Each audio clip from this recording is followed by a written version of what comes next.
नमस्कार, मैं युवराज विश्वकर्मा। पूर्णिमा का पावन पर्व 16 अक्टूबर को है। अश्विन मास के शुक्ल पक्ष की पूर्णिमा शरद पूर्णिमा के रूप में मनाया जाता है। इस दिन नदी में स्नान और दान करने से पुण्य की प्राप्ति होती है। शरद पूर्णिमा पर चंद्रमा व भगवान विष्णु की पूजा कर व्रत कथा पढ़ी जाती है। माना जाता है कि शरद पूर्णिमा के रात को चंद्रमा से अमृत का स्राव होता है, इसलिए शरद पूर्णिमा की रात चंद्रमा की रोशनी में पड़े, इसलिए छत के ऊपर खीर रखा जाता है और दूसरे दिन पूरे परिवार प्रसाद के रूप में खाया जाता है। यदि आप भी इच्छित फल प्राप्त करना चाहते हैं तो शरद पूर्णिमा के दिन भगवान विष्णु की पूजा अर्चना करें। धर्म ग्रंथों के अनुसार इसी दिन चंद्र अपनी 16 कलाओं से परिपूर्ण होते हैं।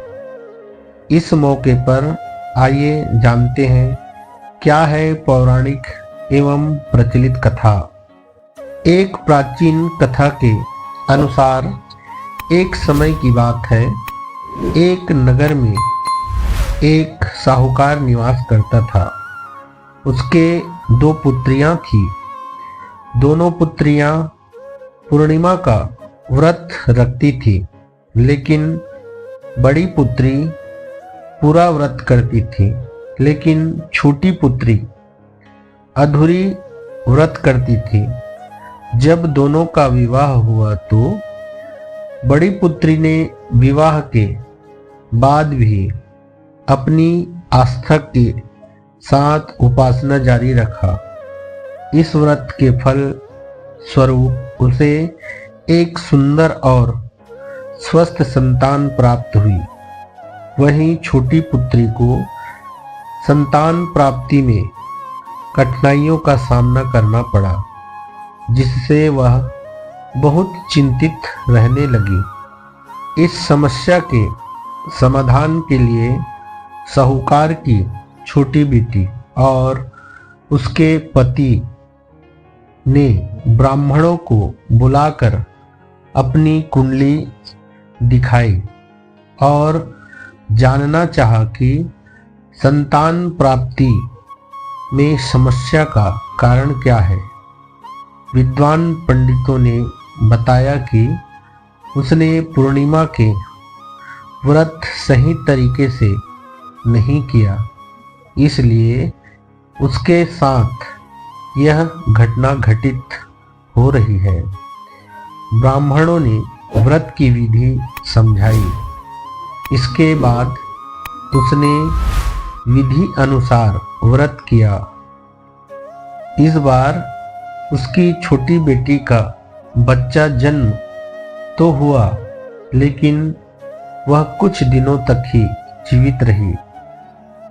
उसने अपने मृत संतान को एक पाटे से पीटा और लेटाकर कपड़े से ढक दिया और अपनी बहन को बुलाया। उसी पाटे पर बैठने के लिए दिए। बड़ी बहन उस पर बैठने लगी और उसका घाघरा बच्चे को छू गया। बच्चा घाघरा छूते ही बच्चे की रोने की आवाज आई। बड़ी बहन को यह सुनकर आश्चर्य हुआ और उसने कहा कि क्या तुम अपनी संतान की मृत्यु का दोष मुझ पर लगा रही हो? छोटी बहन ने उत्तर दिया कि यह तो पहले से ही मरा हुआ था। आपके प्रभाव से इसके प्राण वापस आ गए। इसके बाद शरद पूर्णिमा व्रत की शक्ति का महत्व पूरे नगर में फैला दिया गया। यह कहानी अच्छी लगी हो तो लाइक शेयर सब्सक्राइब करें।